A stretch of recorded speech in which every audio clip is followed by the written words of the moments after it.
दोस्तों, तो कैसे हैं आप सभी लोग। आई होप आप सभी लोग बहुत बहुत अच्छे होंगे। Welcome back to my channel aware pharma. और आज हम डिस्कस करने वाले हैं general guidelines of ICD 10 CM. देखिए, अभी तक जो हमने लास्ट वीडियोस में कवर किया है वो बेसिक पार्ट है आईसीडी का, कि हम कैसे बुक को जो है यूज़ करते हैं to identify the disease, code कैसे आइडेंटिफाई करते हैं, सीरीज़ कैसी, अल्फ़ाबेटिक इंडेक्स में टेबल हमने डिस्कस किए, neoplasmic table, drug chemical class table, tabular index. इसमें जो जनरल गाइडलाइन है, बेसिक गाइडलाइन है एपीसी की तरफ से जो यूज होती है जब आप कोडिंग करेंगे, तो वो गाइडलाइन जो है आज हम डिस्कस करने वाले हैं। तो स्टार्ट करते हैं आज की वीडियो। फर्स्ट पॉइंट है एनओएस। एनओएस क्या है? नॉट अदरवाइज स्पेसिफाइड, जिसको जनरली आप पॉइंट 9 से समझिए।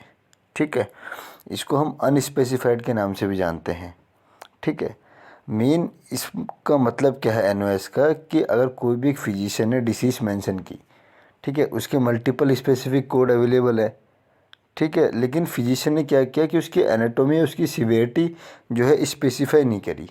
जैसे कि वो कितना सीवियर है, एक्यूट और क्रोनिक नहीं बताया, या फिर उसकी एनाटॉमी मतलब एनाटॉमिकल साइट और लोकेशन नहीं बताया कि राइट साइड में हुआ है, लेफ़्ट साइड में हुआ है, वो प्रॉपरली बताए नहीं।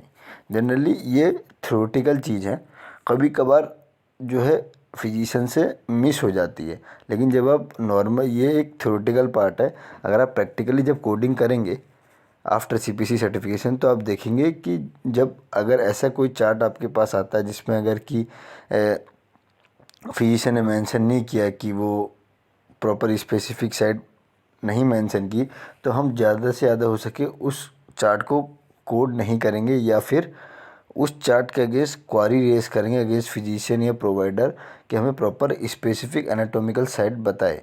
अगर तभी भी नहीं पता लगती तो हम अनस्पेसिफाइड कोड करेंगे, जिसमें पॉइंट 9 जो है वो इसकी आइडेंटिफिकेशन है। ठीक है, जैसे कि अगर मैं आपको एक एग्जांपल से समझाऊं, तो नी पेन से समझिए आप।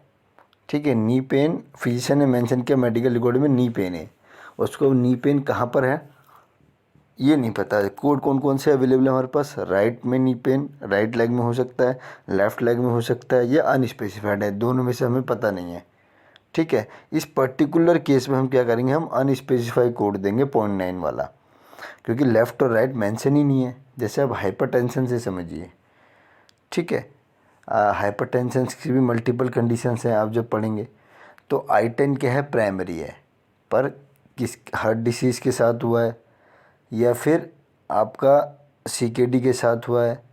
ठीक है, ये कैसे हुआ? अगर प्रॉपर स्पेसिफिक साइट नहीं पता है आपको, तो आप अनस्पेसिफाइड कोड देंगे। सेकंड आपका पॉइंट है एनईसी, नॉट एल्सवेयर क्लासिफाइड। ठीक है, इसको हम पॉइंट 8 से समझते हैं। इसका आइडेंटिफिकेशन क्या है? इसको हम अदर स्पेसिफाइड भी कहते हैं। ऊपर वाला क्या था? अनस्पेसिफाइड, कोई स्पेसिफिक साइट पता नहीं थी। ये क्या है? Other specified.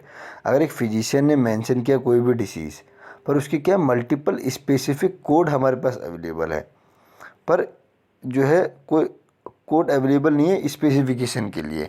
कैसे? अब आपको दोनों सिमिलर लग रहे होंगे, लेकिन दोनों में डिफरेंस है, इसलिए मैंने जो है पहले ही इजी वे में आपको आइडेंटिफिकेशन से समझाया कि आप कैसे समझेंगे अनस्पेसिफाइड और अदर स्पेसिफाइड को।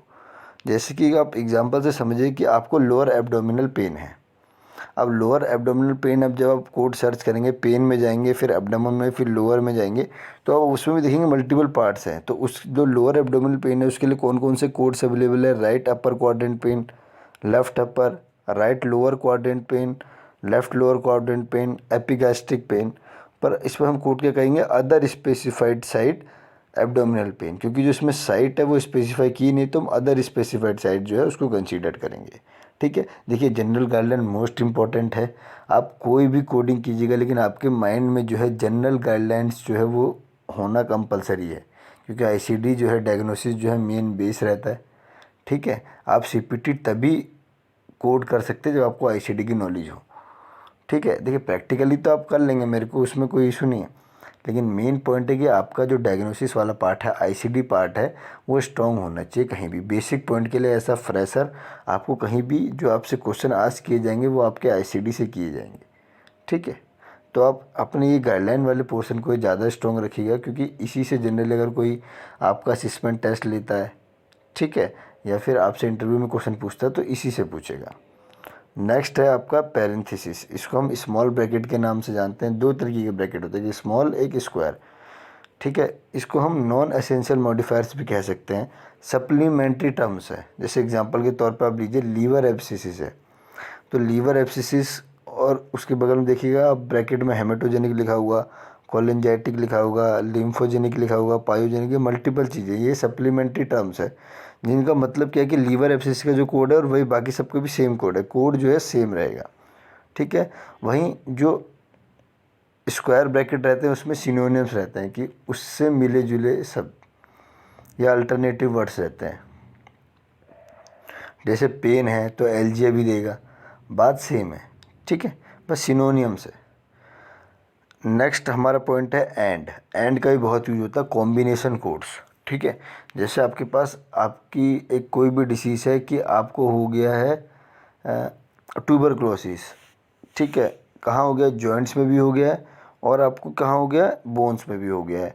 तो आप दोनों का अलग अलग कोड नहीं देंगे, आपको कोड देना रहेगा कॉम्बिनेशन कोड, ट्यूबरक्लोसिस और बोन्स एंड जॉइंट, एक सिंगल कोड जाएगा, ठीक है। एंड और का मतलब सेम होता है ICD-10 CM में, सेम ही इंटरप्रेट करते हैं। नेक्स्ट हमारा जो पॉइंट है मोस्ट इम्पॉर्टेंट है प्लेस होल्डर।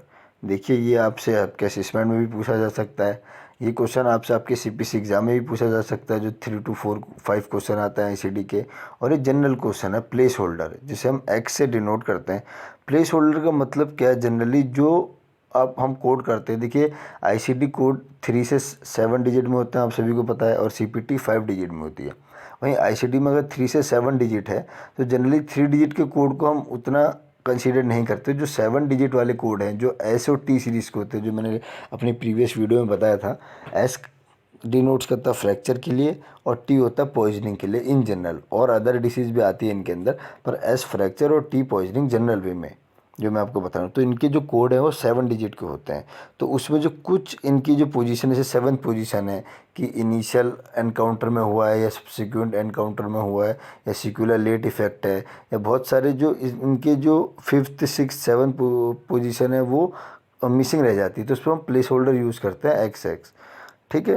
तो वो जो X है वो प्लेस होल्डर का यहाँ रोल प्ले करता है जनरली S और T सीरीज़ में, ठीक है। एग्जाम्पल के तौर पर आप दे सकते हैं S43.50X है, क्योंकि इसमें 6th पोजीशन मिसिंग है तो हमने प्लेस होल्डर यूज़ कर दिया, वैसे T सीरीज़ में भी हमने किया, ठीक है। तो ऐसे ही इन्फॉर्मेटिव वीडियो के लिए और हमारे ICD-10 सीरीज़ का जो है आज से जनरल गाइडलाइन स्टार्ट हो गई है, इसकी भी प्रॉपर जो मैंने यह इसके नोट्स प्रिपेयर किए हैं उसका जो PDF का जो लिंक है मैं डिस्क्रिप्शन में आप लोगों के साथ शेयर करता रहूँगा।